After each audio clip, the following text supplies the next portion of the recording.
the devil is in the details, and it's true about every metric in the agency. Utilization is the same thing. Capacity and delivery hours or billable hours. Simple. But then you start asking the question, well, what exactly is somebody's capacity? What does it include and what does it not include? Delivery hours, non-billable time, weekends, holidays, paid time off, the foosball tournament we have every Friday. And similarly with a billable hour, what exactly is a billable hour, right? This time that I spent updating ClickUp for all of our clients, is that billable or is it not billable? And those are the kinds of conversations that, if they're not intentionally had and there aren't proper definitions created, then you end up with inconsistency in your modeling. You end up with insights that are not actually real or nuanced, or you keep kind of changing the goalpost and you don't end up with useful horizontal insight that's showing you patterns and really supporting the ultimate goal, which is making better decisions and trying to see out into the future so that you can stay ahead of this stuff and it doesn't sneak up on you and force you to cut your employees' pay or lay people off.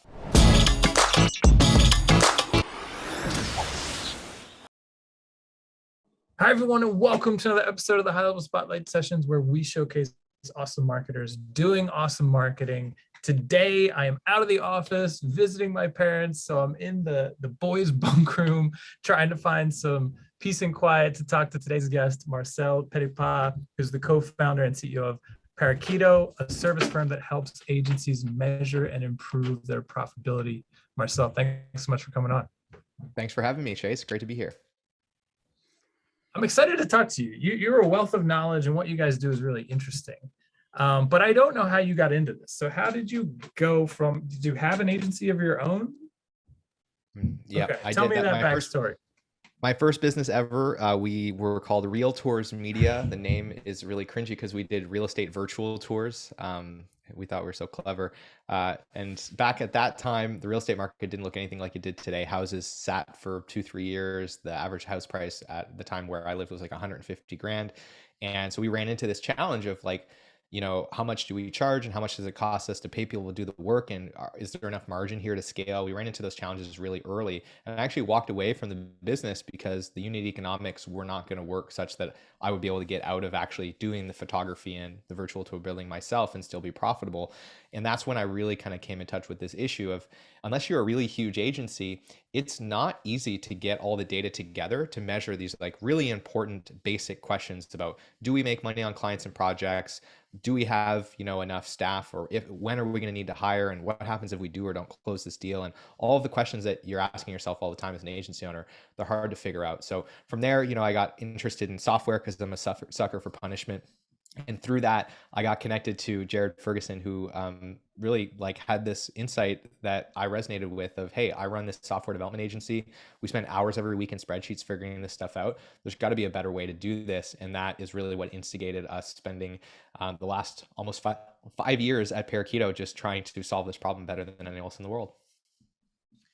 Super interesting and very timely that we're talking today. I was just on a webinar earlier and we were covering, it was a webinar about how to build an agency that's exitable, sellable, right? And so we were talking about a lot of the things I think that you help agencies with. And when you talk about a lot of it, it often seems like, well, duh, right? Like, yeah, you need to keep clean books and like you need to know your margins on things and this and that. But when you think about the reality of the agency world, most agencies are not in a good position in these things. And so I was thinking to myself, why is that? It's so obvious, but why in reality is it not the case? And here's what I came up with, and you tell me what you think about this theory. I think most agencies get started because you're a tech kind of person. You start helping people around you, friends and family. Maybe you're building websites, or maybe you're doing SEO, or maybe you're doing ads. You're like, well, shoot, I can make a business out of this. So you start becoming an agency and you just start tacking on more and more things that you can do. And you don't ever stop and kind of individually measure like, okay, my overall margins, maybe I'm measuring, but not my piece by piece margins.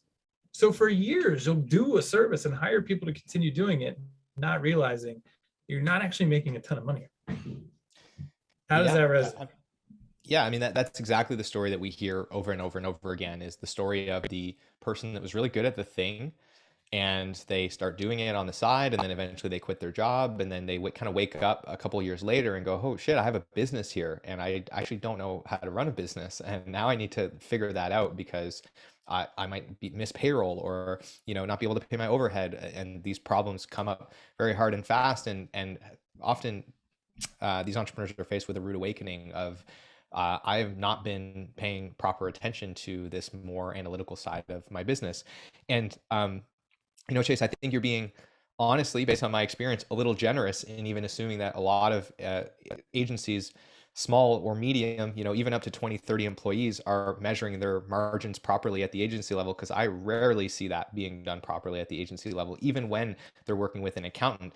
And I think one of the reasons that agencies specifically have it harder than everyone else is because there are a lot of nuances and a lot of complexity that have to do with this business model. You're dealing with human time, and there's a lot of art involved in the science of measuring these things, and it takes a very strategic conversation to sit down and actually set up even just the financial system to measure the business in the correct way. And so, like, we're off to a rough start in the beginning because it's a business model that's actually quite complex and often being run by people who are far more adept at the execution of the business and the deliverables within the business rather than the understanding of the business model itself. That's super fascinating. And again, it's so funny because I feel like I've been talking a lot about this lately. I think one, what you said is true, right? You wake up and a few years have gone by. And that can sound weird to somebody. Like, come on, what do you mean a few years have just gone by and you didn't realize like all along what was happening? But that's really how it happens, right? At least at the agency that I built with Matt Coffee, that's how I feel it happened. Like literally 2 or 3 years went by and we were both looking around like, holy smokes, like this is not, this is way bigger than we thought it was ever going to be. And we got to get serious about some of this stuff. Like, people are supporting families on what we're doing here. And, there was a day where we had to, it was one of the worst days of my life, where I had to tell everyone we were taking a pay cut so that we didn't have to let anybody go because we had a really bad month out of nowhere. And these types of things, they do sneak up on you. And so I think that's very true. If you're young in your agency entrepreneur journey and you're thinking, oh yeah, right, like I'm just going to let a couple of years slip by, it happens. It happens really fast. Two, I think you made a really astute point, which is the nature of this industry, of the business model, is not very cut and dry, right? You often hire freelancers who are only working X amount of hours per week for you, maybe across different products or services. A lot of things don't align cleanly when you sit down to try to figure out like, okay, what is the margin on our SEO package? Right? It's like, well, there's like 6 different people who are involved in the delivery of every one of those packages. And one of them is a content writer who's also producing X amount of whatever per month. And so go a little deeper there, because I feel like it's hard for me to explain when I try to explain why it's so nuanced, but it is very difficult. Well, yeah, and I think one of the simple ways to put it is like at the surface level, all of this seems really simple, right? So like, what is the calculation for gross margin or delivery margin, as we like to call it, on a project? Well, it's pretty simple. You take your revenue for that project and then you divide it by your costs.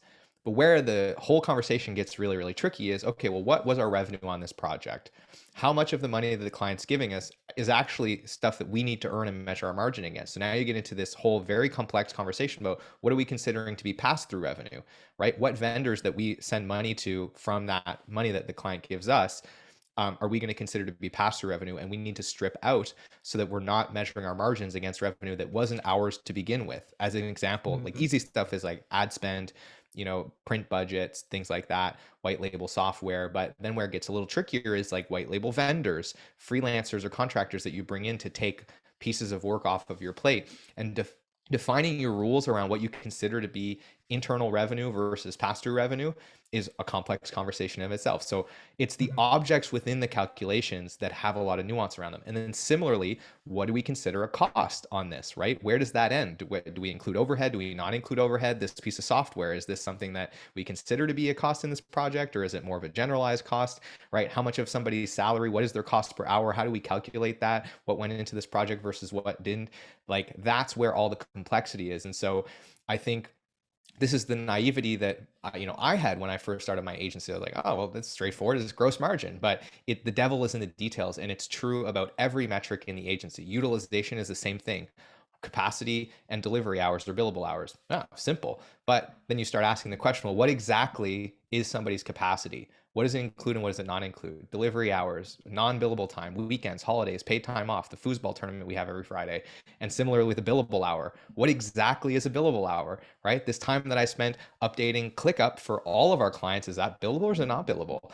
And those are the kinds of conversations that, if they're not intentionally had and there aren't proper definitions created, then you end up with inconsistency in your modeling. You end up with insights that are not actually real or nuanced, or you keep kind of changing the goalpost, and you don't end up with useful horizontal insight that's showing you patterns and really supporting the ultimate goal, which is making better decisions and trying to see out into the future so that you can stay ahead of this stuff and it doesn't sneak up on you and force you to cut your employees' pay or lay people off.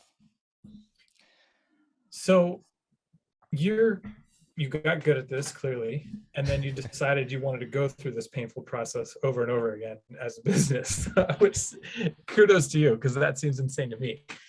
Does it result in painful conversations? Because thinking back, when we would dig in to figure this stuff out, the answers that we would uncover were often uncomfortable, right? It would be like, wow, one of our core services sucks, when you get to Yeah. the root of the margins of it.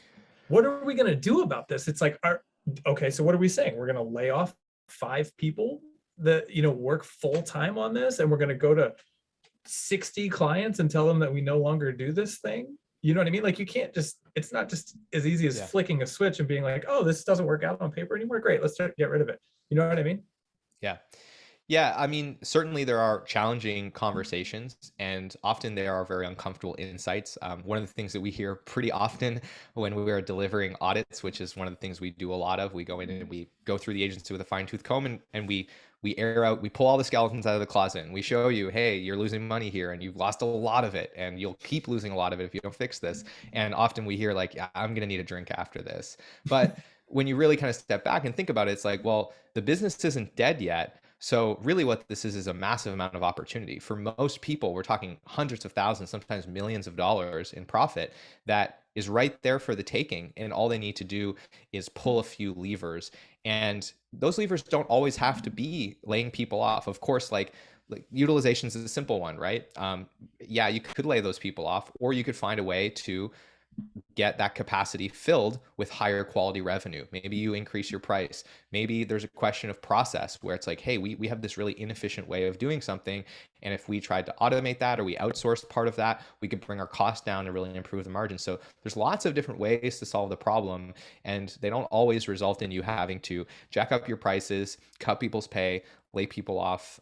Those are sometimes drastic measures that do occasionally need to be taken, but most of the time, the gap can be closed with more strategic initiatives that have to do with increasing the efficiency of how we do work, or even just adapting the contract model of that work so that we can absorb more risk and share more risk with the client. So like, this is really common about things like custom website development projects, where it's like, they're just hard to scope and we're pricing them on a flat rate. It's like, well, why don't we switch to like a sprint based model where we tell the client it's 20 to 24 sprints to build this website, and now we're sharing more risk in the contract. So we don't actually really have to change our pricing so much as we're changing how we account for risk in the way that we structure pricing. So there's all these ways in which we can fix these things. But yes, often there are difficult and challenging conversations, but on the other end of that should be clarity, relief, and really clear next steps to get to the right outcome, which is a healthier business that's better for everyone involved. Well, you've clearly done a lot of it, and you've clearly spent a lot of time with agencies because, and I can tell by your last, what you said about website projects, right? Websites, Yeah. we did thousands of websites, and for years it was an ongoing thought experiment of how do we make this better? Why is this always so painful? How do we keep ending up in the same situations where we're out of scope? We thought we made it really clear. Clearly, we didn't. Client's not happy. So here we go. We're about to say yes again to more free work. You know what I mean? And there are solutions, right? But it really takes years of experience and thinking it through and proving it out. And so it sounds like you guys have seen a lot of the models and you could open a lot of eyes of like, hey, there's actually 4 different ways of doing this that we see success in. You're doing it in none of the 4. Let's talk about what these look like, right? I mean, that's like, I want to, if we have the time for it, like that's one thing that I could maybe share a framework for with everyone that's listening is there are 4 ways, in my opinion, to effectively price services. And there is a way to determine which one is right for each of your services and then how that changes over time as your service matures. And so if there's maybe like one key takeaway from the episode, that could be it. Do Let's you do mind if I it. dig into that? No, that'd be awesome. Let's talk about that because I get this question all the time. And so if you're listening to this, leave a comment wherever you're listening to this or watching this. If you've ever heard on your Instagram feed or your LinkedIn feed or in some kind of coaching group or some kind of agency presentation that you're a complete loser if you bill by the hour and you're kind of like, you're behind the times if you're not value-based pricing.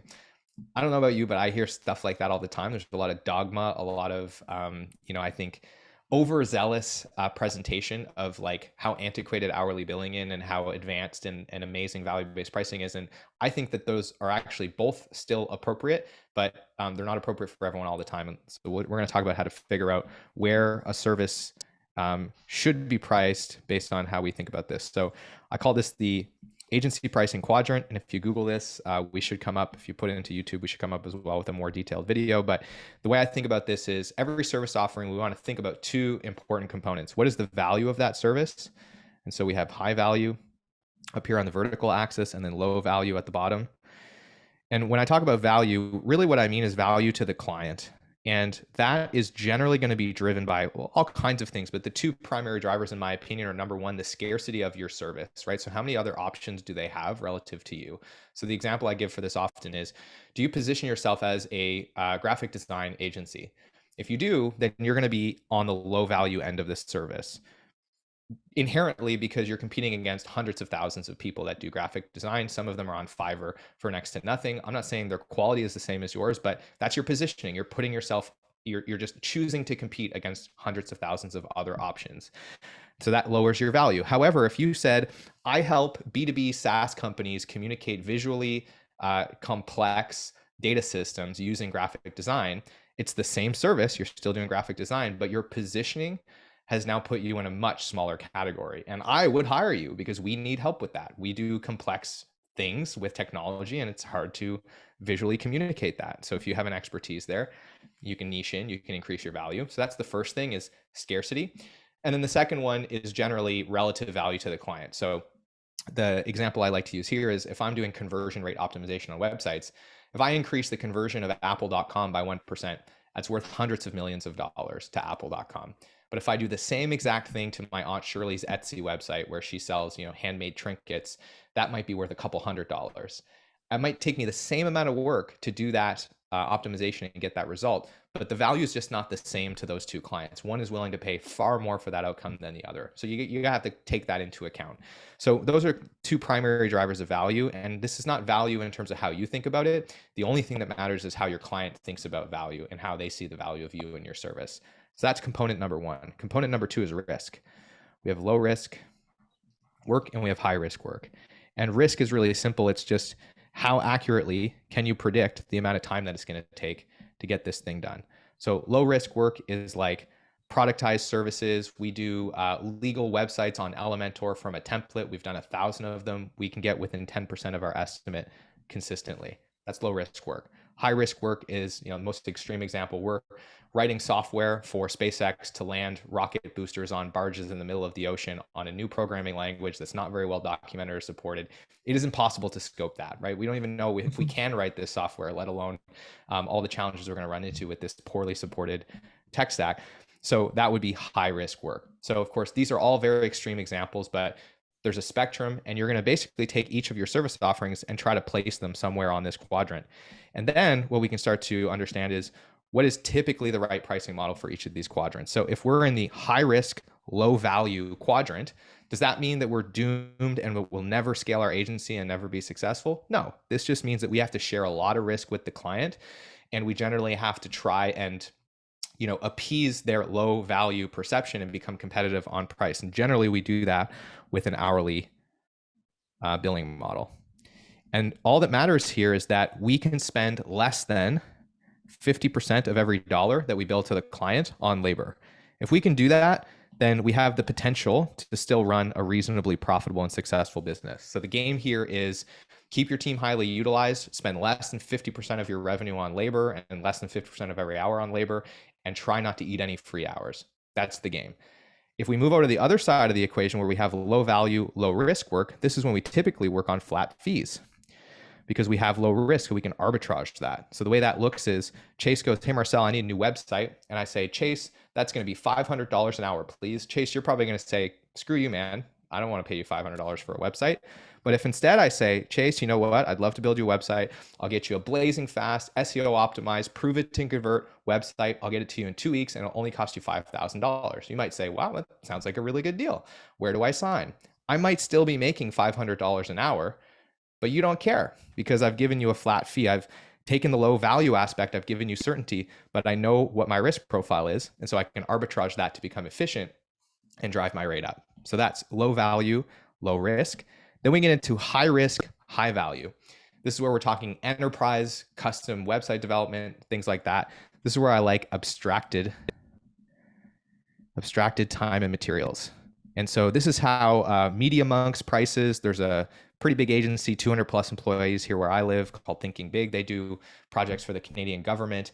And this is essentially an hourly billing model in terms of how it shares risk, but it's abstracted away from the hour. So we're talking about selling weeks, selling months, selling sprints, and it's cross-functional. It's not just an hour of time. You're going to get this website design and development team. It has 2 full-time developers, a full-time designer, a half an architect, a quarter of a strategist. And we're going to run this, 20 to 25 sprint process to get you the outcome that you want. And, that's how we're going to price this. So if the client adds scope, changes scope, the deliverables change, you just keep running additional sprints until they get to the outcome that they want. And here's a little secret, talking to the owners of these companies, these turn into 3-year-long engagements where you're just leasing a team to them at a margin, right? And it doesn't matter if the scope changes or the scope blows up, you're getting paid for all of it. So abstracted time materials, you're arbitraging the high value of the work to abstract the conversation up to a higher value level of teams and months and outcomes while still structuring it in such a way that you absorb some risk. And then finally, high value, low risk. This is when we talk about value-based pricing. And generally, this is similar to a flat fee, except instead of saying, hey, it's 5K, we say, well, Apple, if we added $100 million of revenue to your business this year, what would that be worth to you? What would you be willing to invest to get that outcome? 10% sounds reasonable. Great. So we'll get paid $10 million to do this CRO project for you. Sounds good. And the most extreme example of this is where there's low risk in the outcome, right? So if you're so good at your process that hey, I know we can increase Apple's website conversion by this much. Maybe you have some way of pre-testing this in a discovery phase to validate that I know for sure we can get this outcome. Then you might even go to the most extreme and advanced form of value-based pricing, which is performance, right? And where we go to performance, we might say, hey, we're going to take a base fee of 50K, but we want X% of every sale above what you're doing today. And that's how you stretch that even further and start to extend the price even further from your cost basis. So this is kind of how I think about how to figure out the right pricing model. And one thing to note here is that over time, the risk on most of your services should kind of go down and your value should go up. So it's natural for things to kind of migrate up and to the right because you'll get better portfolio, you'll have more testimonials, you'll have more experience, hopefully your positioning gets better. And similarly, you should be creating better process and better data around how you do things so that you can lower risk and increase value over time and start to graduate or migrate your service offerings to new pricing models as it becomes appropriate for you to do so. So hopefully that's a helpful insight and at least one of the many nuggets that I have in my back pocket, but one that I think is powerful and relevant for you all to take away. It's super, super interesting. And I think a lot of it makes a ton of sense. Although I was going to say, and you addressed it at the end, a lot of this is time and experience, right? Because, and niching, I think, is a big part of this too. For example, we started out working with all sorts of businesses, then we niched into medical, then we niched further down into med spa. And we got to the point where we had run enough Facebook ad campaigns for Botox that it wasn't a risk for us to say, yes, we will get you sub $10 Botox leads. Because we had done it enough that we were confident enough to make that claim, which separated us from our competition. And it wasn't a huge risk because 9 times out of 10, we would do it. And so I think when you can get to those places, like you said, you start moving on that graph. And a lot of that, again, just comes with time and experience. So do you feel like, are you able to shortcut that for people?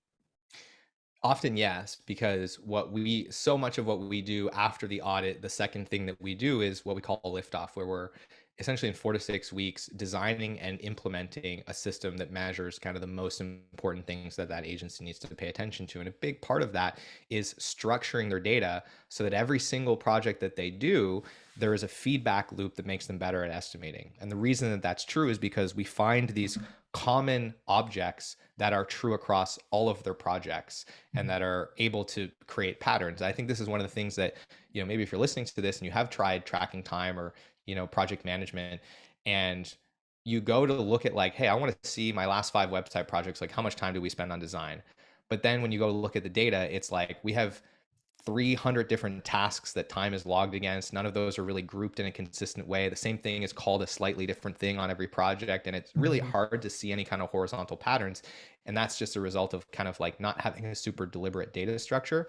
And so when we can create that earlier in the business life cycle, then it shortcuts the path to being able to tighten up estimation. It shortens the path to be able to start to get these insights, start to invest in process in a more deliberate way, because you should be able to see very quickly, like, okay, here's some places where we're really inconsistent. There's a lot of variability in how long it takes us, or maybe we're just way less profitable than we thought we were. And that data, I think, is the smoke signal that creates far more deliberate action as it relates to process and pricing and scoping. And really, it's that deliberate action that moves the needle in the right direction and speeds things up. So the answer is yes. And really, the answer is yes, because the data helps inform priority and execution. It also becomes ammo, I would say, because I think what was true for us was we let the passion of our teams get in the way of objective data, right? So I feel like it'd be really helpful to go through this exercise with a third party, because then you're forced to look at things for what they really are, right? And you don't have your lead developer telling you through his passion how trash it is to sell templated websites, and how why would we ever want to do that when we have the capacity to build world-class websites for people and this and that, and that's all true. But when you really break it down, it's like, is this a smart business decision, or are we just doing this because we're passionate about it? And that, to me, could be an acceptable answer. We're passionate about it. That's why we're going to be the best at this thing. Cool. But you need to be able to look yourself in the mirror and say, that's why we're doing it. I'm not doing this because I think it's a good financial decision. Yeah.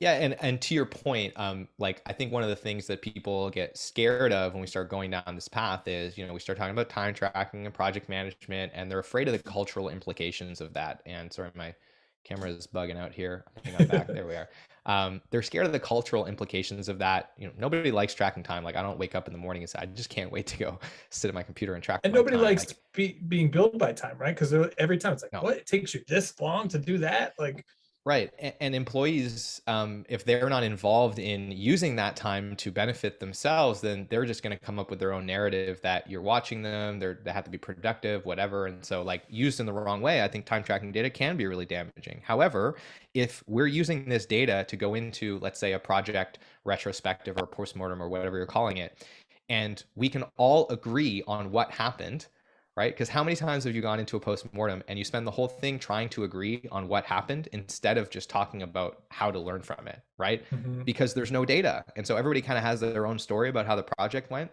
And there's a subjective side of that. That's fine. But like at the very least, you can all sit down and say, okay, we thought it was going to take this amount of time and it took this amount of time. We thought it was going to be this level of profitability and it was this other level of profitability.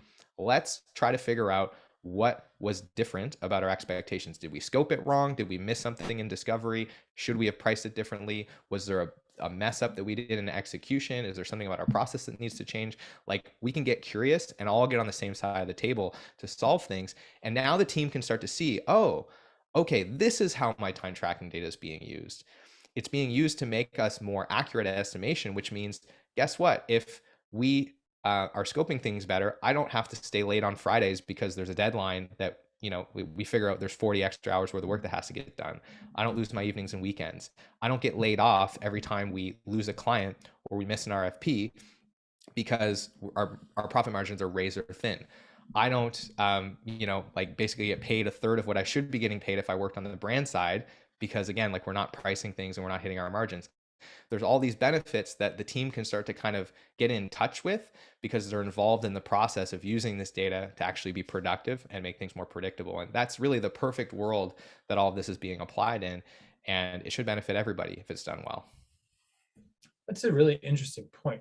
And I don't think, at least in my experience, the team members were not engaged at a level of understanding the bigger picture like that, you know? Mm. And I think if you kind of go into conversations like that, team members pull back and they're like, why am I being asked these questions? Am I being, do they think I'm not doing what I'm doing? Do they think I'm padding my hours? Do they, you know what I mean? What's going on here? And it becomes this very defensive situation, as opposed to, like what you said, if you can get to a place where it's like, oh, this is a good thing because it helps us make more money, because the client ends up knowing that in reality, tweaking the logo took this much time or whatever. Mm. I think that's really interesting. Do you also, do you guys know the typical services well enough to help people shortcut the years of experience getting to a point where, well, what should the margin of this service be? Because I think a lot of young agencies struggle with that. Yeah, I mean, that honestly is the much simpler answer than you would think. Like, and I think a lot of people listening to this might not like this answer, but like, it doesn't really matter what services you offer. There's just a fundamental truth about this business model of like what the minimum level of profitability should look like in order for the business to be healthy. And I haven't come across a service that has some reason why their margins need to be thinner. That's usually just a function of poor execution. Um, and I have seen many cases where the margins are substantially higher, and that's a function of really great and very deliberate execution. But here's the bottom line: your delivery margins or gross margins as an agency should be over 50% on your profit and loss statement. Ideally, you're at 60%. You should be spending anywhere from 20 to 30% of your agency gross income, which is like your revenue after you strip out pass through, on overhead, which means you should have 20 plus percent EBIT. Usually 20 to 30% is considered very good, very healthy, and gives you lots of oxygen in the business to, if you want to choose to reinvest in growth or you want to pay yourself as the founder. But that really should be achievable. If you're not there, then there's an execution problem. But I have not seen a service yet that has some legitimate reason why it's just not capable of achieving that. Either somebody has put themselves in a position where they're undercharging, or they're undercharging but not adequately adjusting their cost basis or their process to kind of right size the scope of the engagement to the price that they're charging. Or, there's usually some missed opportunity there. Utilization is not good. There's an execution flaw that typically holds agencies back from that. But there's no reason why, if you sell SEO or websites, or you're doing more creative services, or you're even in something that's a little bit more nebulous like consulting, you should be able to hit that kind of a margin. And I've seen people, and I mean, I'll be candid, like we eat our own dog food. Like, our margins are 80% on most of our services. on a project by project basis. And on the P&L, there's not a huge gap there because like this is what we do and we do it to ourselves. So like that's possible. You can have almost SaaS like margins as a service company if you do this well. And we've seen lots of companies that have those high 70s, mid 80s margins because they're really good at operating the business. So yeah, it doesn't really vary from one service to another. Gross margins, that's the key metric. Try to get to around 60%. Anything above 50, you're in a good position to be profitable as long as you're running the rest of the business well. You mentioned SaaS, which is interesting, right? Because what is fascinating for us to see is agencies that start reselling high level along with their services, which we highly recommend. Yeah.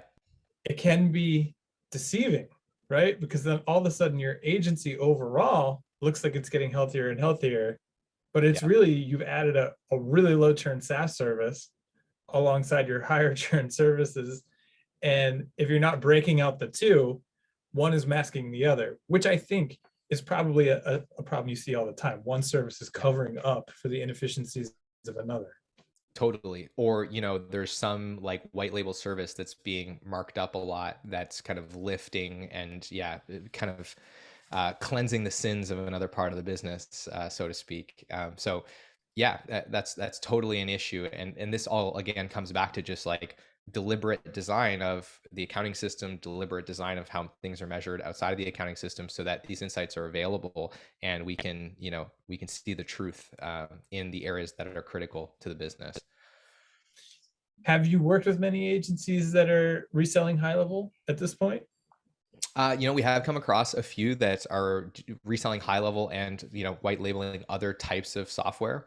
Yeah, and I think it's a great model. Look, there's two things that are becoming much more fashionable these days. It's white labeling the high risk work out.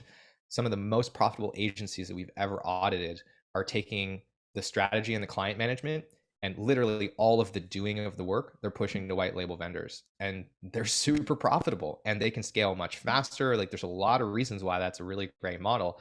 And the other thing that they do really effectively is they find ways to add high margin expansion revenue that doesn't really add any scope to the engagement, like getting kickbacks from software vendors, white labeling software, things of that nature. So I'm a big fan of those things, but what I want to caution people on is that's not necessarily a solution.